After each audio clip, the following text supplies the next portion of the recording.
साम्राज्य न्यूज, सामान्यांचा असामान्य आवाज। मुंबई पुणे पंढरपूर रेल्वेगाडी आता सांगली मार्गे साताऱ्यापर्यंत धावणार। सातारा सोलापूरशी जोडला जाणार। विठ्ठल भक्ताची मागणी पूर्ण। मुंबई पुणे पंढरपूर सांगली मिरज कराड सातारा या मार्गावर थेट एक्सप्रेस रेल्वे धावणार आहे। सांगली जिल्ह्यातील वारकरी विठ्ठल भक्ताचे सांगली स्टेशन, भिलवडी, किर्लोस्करवाडी, ताकारी येथून थेट पंढरपूर रेल्वेगाडीचे स्वप्न साकार झाले आहे। सांगली, सातारा, सोलापूर जिल्ह्यातील वारकरी विठ्ठल भक्ताची गेल्या 75 वर्षाची मागणी होती।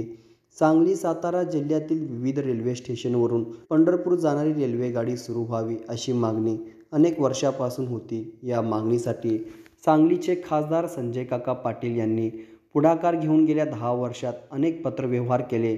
तत्कालीन रेल्वे मंत्र्यांना भेटून वारकरी विठ्ठल भक्तासाठी सांगली मार्गे पंढरपूर जाणारी रेल्वेगाडी सुरू करण्याची मागणी केली होती।